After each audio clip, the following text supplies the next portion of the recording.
Hello everyone. Today on Geoscientists Voices, we are exploring the boundary where the power of the ocean meets the architecture of the Earth. My guest today is Dr. Juan González-Carrasco, a researcher who has seen the force of a subduction zone earthquake from the inside of the Chilean Navy's Tsunami division and now models its complexity from the halls of the academia. Currently a lecturer and a researcher at Universidad Bello and the Research Center for Integrated Disaster Risk Management, Juan's journey is a bridge between high-level physics and the social responsibility. Juan, thank you so much for joining me today. Thanks, Alexei, for your invitation. So let's start from the beginnings. First of all, let's go back to the beginnings. What was a specific spark or moment in your youth, probably, that drew you to the ocean in particular and geosciences in general? And at what age did it happen precisely? Okay. Well, I grew up in Chile, where the earthquakes is not abstract concept, is part of our daily life. Okay, and well, I have some ideas about my first part related with geoscience. Well, my father works near the coast in ships, and the ocean can be a very important element in my life, in relevant element in my life. And in my early teenage years, I began to understand that the ocean is not just only a landscape. It's a dynamical system, and with interaction with the beaches, with the sand, with the winds. But during my university period, I understand the relationship between this ocean with the earthquakes and the subduction zone mainly. And during my when I work in CHOA in the tsunami warning system, I try to understand the dynamic of tsunami, but I feel in this time I need to understand the earthquake more deeply. And with my PhD, I try to combine these two sparks, and this is with this information today. I try to understand the ocean, the earthquakes, and how can apply to the community disasters, or can I help you? I help the communities, the coastal communities in Chile. It's a really great goal, and thank you for talking about it. And I want to talk also about your early career, because you spent over 6 years in the early part of your career in the Chilean Tsunami division. So what is one career life hack or technical skill from the military and operational world that gives you an edge in academic research today? Yeah, my stay in the Navy taught me operational discipline. I can learn to work under pressure, time pressure, and this is related with my experience in the tsunami warning system. In this tsunami warning system, the decision must be made with incomplete information and within minutes, in a short time. That experience trained me to prioritize signals over the noise. Try to validate data quickly, the clear communication to the communities, and this experience I can translate in academia to generate efficient research workflow and try to maintain the strong focus in the applicability and not only in the theoretical stuff. This is, well, I try to combine the two works with very strict protocols. With the academia, can you spend more time to thinking and generate new ideas? So it's good that you could use your experience in the Navy in your further career. And as we talked previously, after years of professional work at the hydrographic and oceanographic service at the Chilean Navy, you went back to university for your PhD in 2013. Why did you decide to continue in academia instead of professional, like operational world? And why was it a PhD in geology and not in oceanography? Because you told previously Okay. how you loved ocean and how you understood its true meaning. Yeah, this is a good question because, well, after my years in CHOA, in the service, well, during my stay in CHOA, I work with to try to understand the tsunami using modeling, numerical modeling.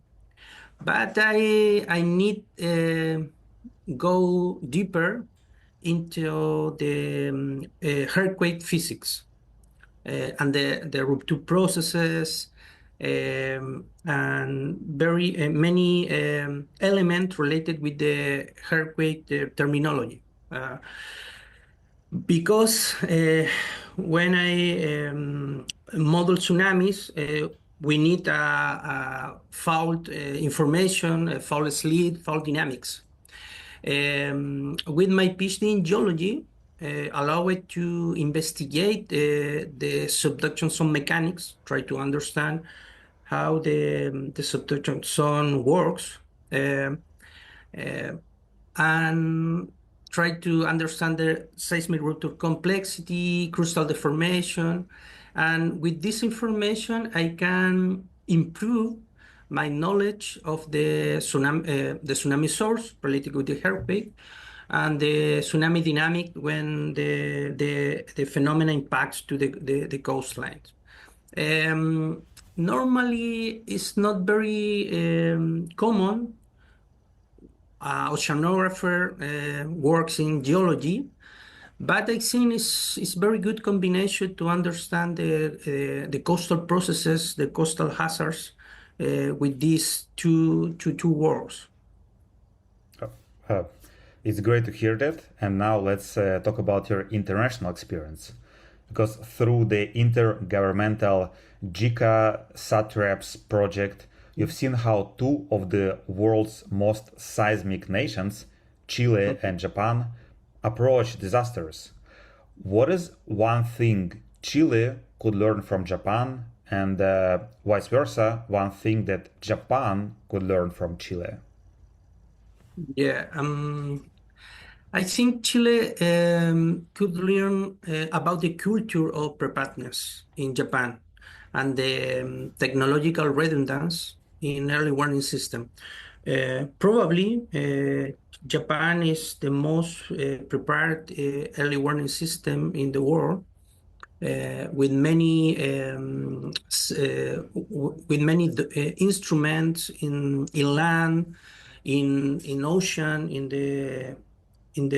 the ocean bottom, and during this relationship with the Japan JICA project, Chile learned many things about the early warning system and tried to implement during this 10 or 15 years. And I think Chile can be use this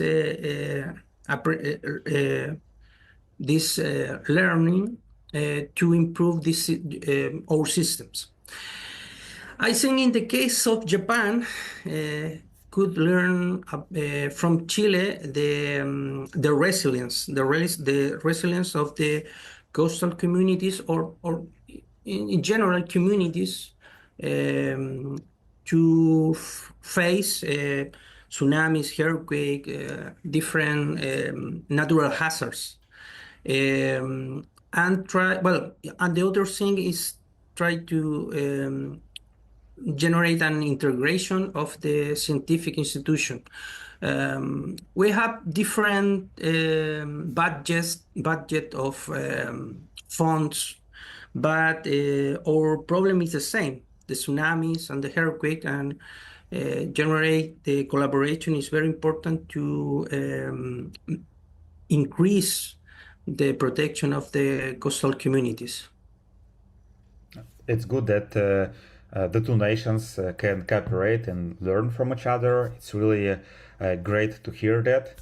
And now we want to dive deeper into your seismic research, and particularly in your 2016 paper on the Illapel earthquake. You described the rupture moving in a zigzag pattern rather than a straight line. If you explain it to someone who isn't a geophysicist, why does it matter if an earthquake zigzags? Does this complexity change how much the ground shakes in certain neighborhoods compared to the others? Okay. Well, this is a good example of the collaboration between the Chilean and Japanese scientists. This work is led by Ryo Kuwaki and Yui Yagi, professors of Tsukuba University. An earthquake rupture that propagate in zigzag patterns generally indicate heterogeneous stress release and fault segmentation in the subduction zone. Normally, this fault segmentation can be explained by some heterogeneities in the Nazca plate related with, for example, submarine mounts subducted in the Nazca plate, and this complexity affect the spatial distribution of the seismic energy. And well, in practical terms, the hurricane may experience amplified shaking because the rupture directivity focuses energy in a specific direction.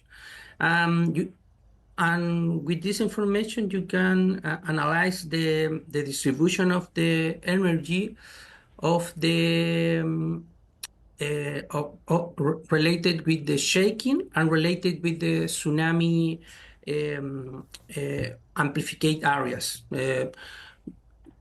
Normally, can you generate a relationship between the shaking and what is the part of the subduction zone can be generate the biggest waves of tsunami? And this is important to generate a new prediction models. Well, the earthquake is not the earthquake is a complex process, and this kind of work focus to understand this complexity to help the people mainly. So you've now mentioned waves, and let's talk more about it, because you've studied why one small bay might see a massive 10-meter wave while the beach just a few kilometers away is barely touched. Is this similar to how water slashes in the bathtub, or does the shape of the coastline sort of traps this energy? And how can coastal towns use your research to build better evacuation maps? Yeah, well, the bathtub analogy is very useful. is good. Well, this is other work with a Chilean group of CIGIDEN, led by Rafael Aranguiz. And normally we have three elements in tsunami: the tsunami source, and the geometry of the coastline, and the bathymetry. These three elements affect the power or the intensity of the tsunami in the coastline. And in our case, the coastal geometry control the resonance and the energy trapping. When you find, for example, a concave bay with some specific bathymetric features, can amplify the incoming tsunami waves due the constructive interference between the two phenomena. And normally the bays have a natural oscillation modes, and in this case can be generate this constructive interference to generate a big wave in the coastline. In the case of modeling, we can refine the inundation map using these approaches, and to better understand or better design of the evacuation routes, and at the scale of individual communities. This approach is more better than a regional approximation with models that not include these processes. It's nice to know that they really can be used for practical reasons and for saving people's lives. Now let's dive deeper into the, I think, hottest topics right now. These are AI, machine learning, big data. And let's talk about machine learning first. You are currently using machine learning to look at historical ghost earthquakes from the 1800s and to predict tsunami flooding in real time. Do you feel it is safer to trust an algorithm that recognizes a pattern, or do you think we should eventually limit its use in high-stakes public safety decisions?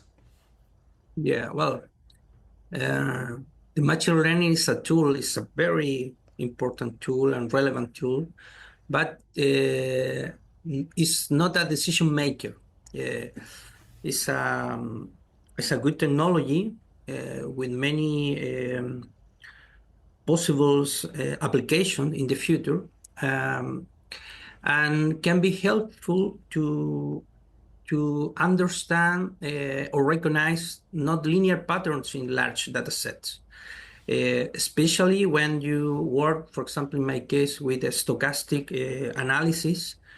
Normally, I generate many earthquake scenarios with many inundation, and use these tools of machine learning can be very useful to define worse scenario to different communities. But in this case, it's very important the human oversight to analyze the information and generate the good scenarios. I think that a good approach is generate an hybrid intelligence using the speed of algorithms and the validation of a spare. And the other thing is the community experience. It's very important to include this voice in the final decision. Yes, sure. I totally agree about this hybrid approach. That's the one approach that I am leaning closer to as well. And talking about the research that I just mentioned about your research, so is this technology that you developed ready to give us a local tsunami warning within seconds today, or are we still years away from that being a reality? Mm. Yeah, for the large subduction earthquake, the regional early warning is already operational. You can solve the problem. However, in near field, the tsunami warning is within the seconds. We have a short time to generate a response. And this thing is a technical challenge around the world, not only in Chile or Japan. It's a big problem, a technical problem in the future.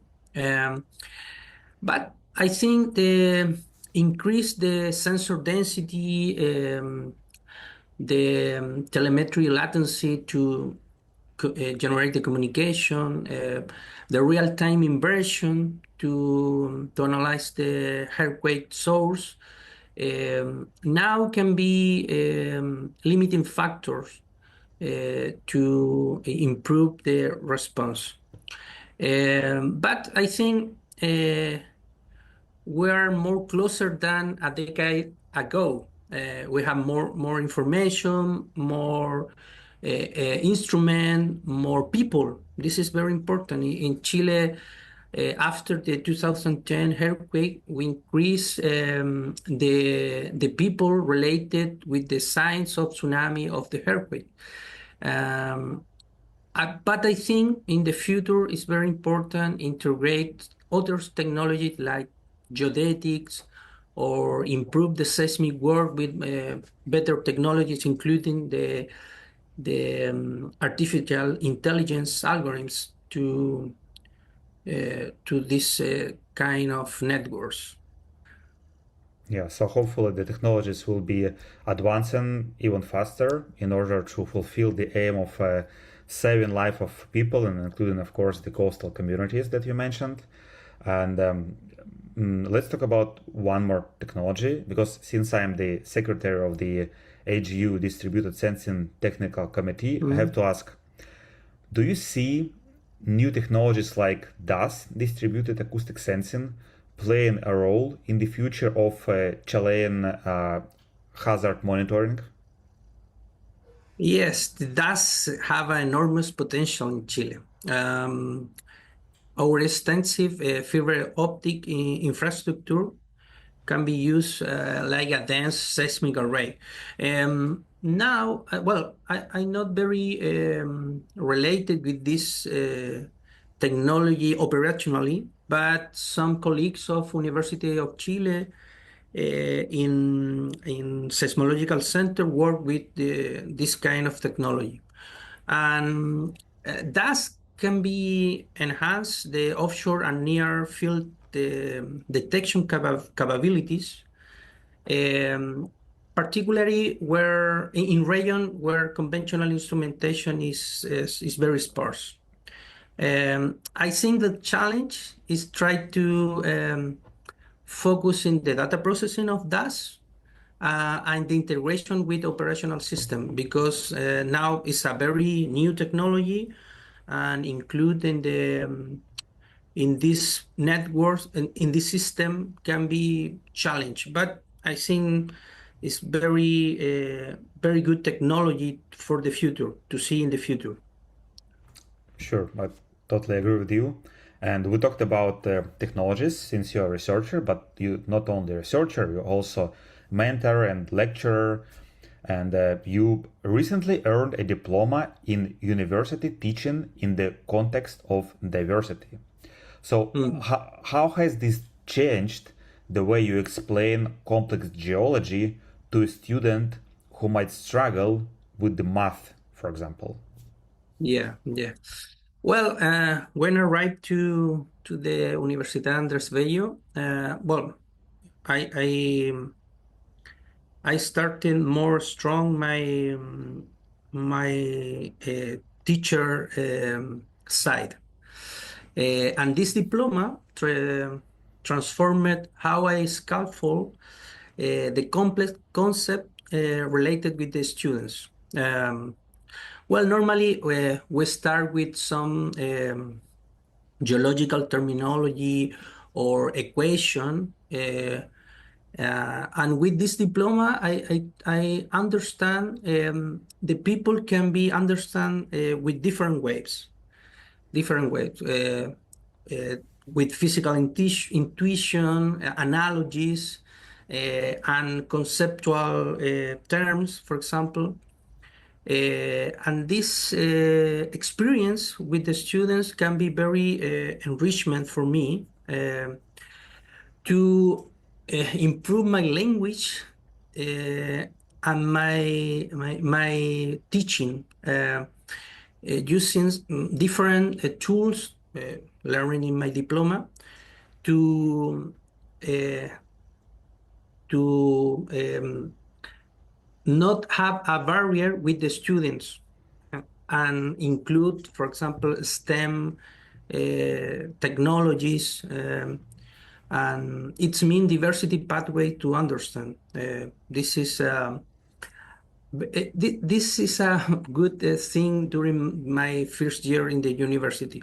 Try to improve my teaching, try to generate a um, uh, more near contact with the students, more closer. Mm. Well, it's good to hear that you're breaking such barriers, and I wish you good luck in that. And let's talk about breaking another barrier, which is a problem of when you cannot teach like in a frontal fashion, and you have to teach through Zoom, for example. Because Juan, I know that you have specialized in virtual university formation. How do you teach someone the feel of a rock or the scale of a fault when they're looking at a Zoom screen? Yeah, okay. Well, this is a good question because after the pandemic, uh, we have tools related with the virtual teaching. But you cannot physically hand a student a rock through Zoom, uh, but you can stimulate the scale of you can simulate, sorry, you can simulate the scale and texture through high resolution 3 models, field videos, and comparative reference. These tools now I can use in my presential classes um, to try to stimulate the students to generate, for example, Instagram reels, some videos, and try to see the world or the features of the landscape like a geologist. I think it's very interesting, but the new generation, but, for the new the new generation, the key is activating embodying cognition with these virtual contents. I think it's very interesting. It's a new challenge for all scientists. Try to stimulate the students with these new technologies. Yeah, it sure is, and I really wish you luck in breaking these barriers and winning in this challenge.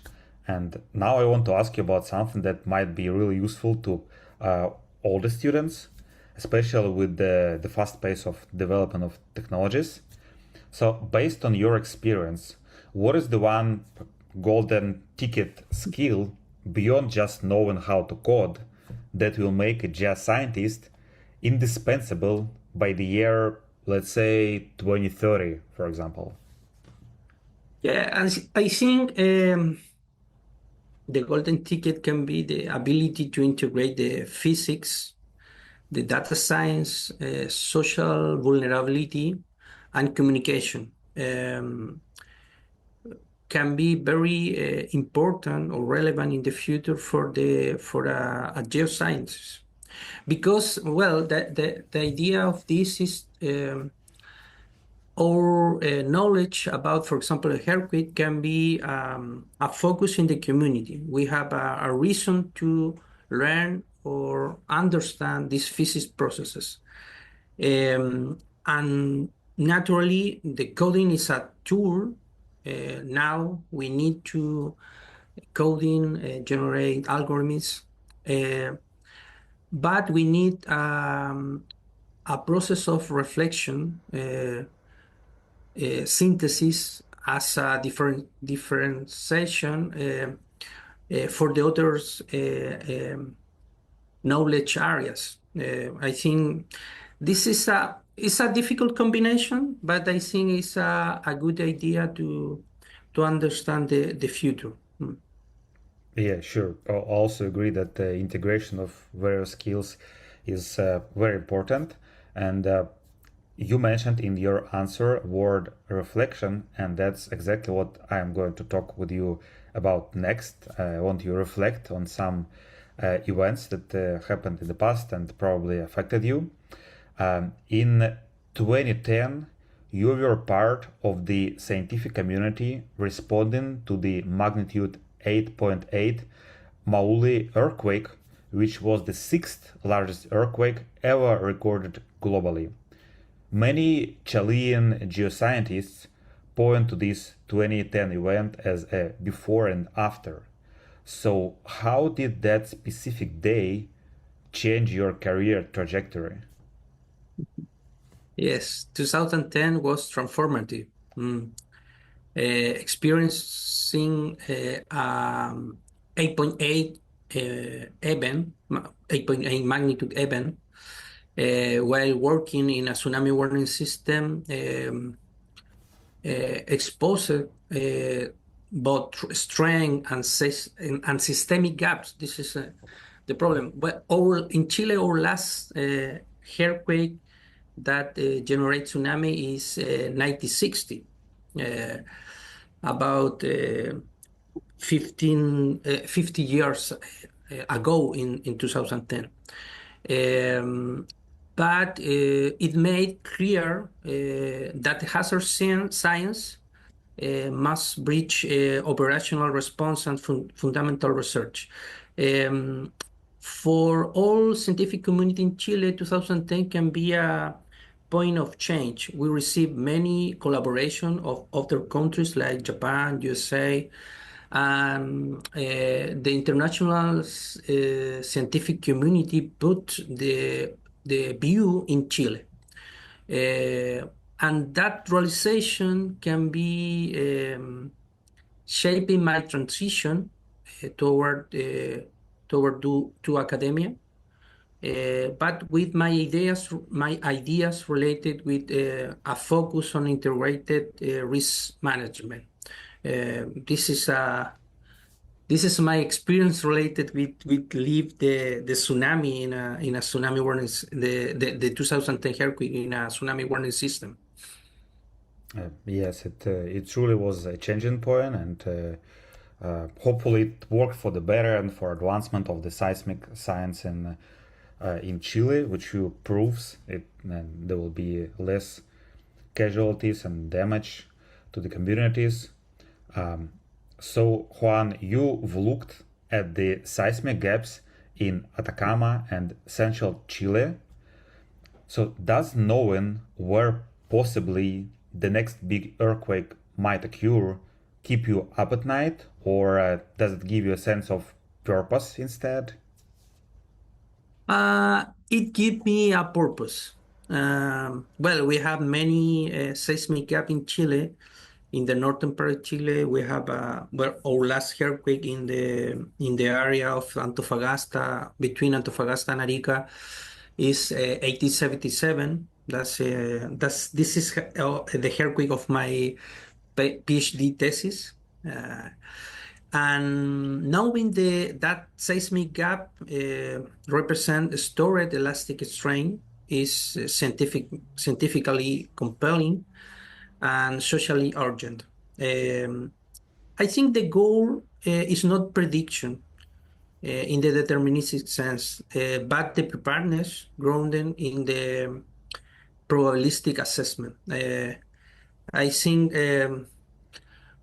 we don't have the sufficient tools to um, generate a prediction in this seismic gap, but we can prepare for the future big earthquake in these areas. Yeah, so it's really good about the preparedness, and at least it make people prepare. And with such interviews and this interview, which we are doing right now, you also spread this really useful information, and that's science communication. But I know that you also take part in science communication activities because you are very active in the Research Center for Integrated Disaster Risk Management in Chile, where you work with people who aren't scientists, like urban planners and sociologists. So, how do you explain a complex earthquake model to them so they can actually use it to save lives? Yeah, we need communicational skills normally. I try to translate equation into decision, the models into decision to the urban planning, for example. Instead of showing these inversion algorithms, uh, I explain how uncertainty range influence the zoning regulation or evacuation time threshold. The interdisciplinary collaboration works when each stakeholder understands how the scientific uncertainty propagates into planning risks. I think this is important, but the two words can be interesting to solve the problem. This other very important point or relevant point. Yeah, so good luck on this integrative work, because that's also what you mentioned as a golden ticket for the students to integrate skills, and you also integrate skills within your team in this organization. Uh, Now I want to ask a bit of couple philosophical questions that would uh, conclude our interview, and they are really interesting for me as well, because many scientists and professionals, they face not only natural obstacles of nature, natural hazard, but also obstacles within academia or some personal obstacles. So your path basically is really long and interesting, and you've moved from the Navy's front lines to high level academic modeling. And looking back at all this path so far, because you have a lot to achieve in the future, what was the single biggest hurdle, technical or personal or otherwise, that you had to overcome to finally find your voice in geosciences? Yes, I think my biggest hurdle was redefining my professional identity. Mm. For an operational officer to academic researcher and teacher, in my case. Um, I need, well, it required intellectual reinvention, try to think different with the skill of my Chua past. Um, I'm confident to question established paradigms. Um, Finding my voice means embracing interdisciplinary thinking rather than fitting in a single disciplinary box. This is, I think, the challenge. But this challenge is occurring now. We were very, I very interested in other science to see, for example, the dust thing is very interesting for me. I try to learn about this, and this is part of the scientific interest to learn many things related with this. So, all the best to you, as I said previously, in breaking those barriers and achieving your goal. And I hope and I believe that these barriers will only make you stronger and more curious. And Juan, the last question. Looking at the next generation of researchers in Chile and worldwide, in just one single word, how would you describe the future of the geosciences? Only one word. Only one word, Uh, but you can explain it. yeah, I think the integration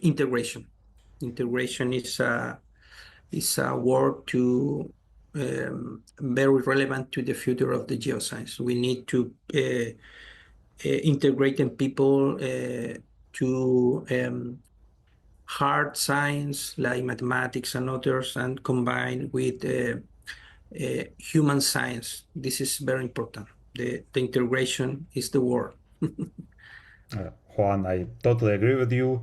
And thank you for sharing your story. I really appreciate your time and your vital contribution to the geosciences. Moreover, your professional journey proves that the most impactful careers are rarely a straight line. Okay, Alexei, thanks for the interview and the interest of my scientific life. Yeah, it's really very interesting, insightful, and inspiring. Thank you so much. And to our Thank you. viewers, stay curious, and we will see you in the next episode of Geoscientists Voices.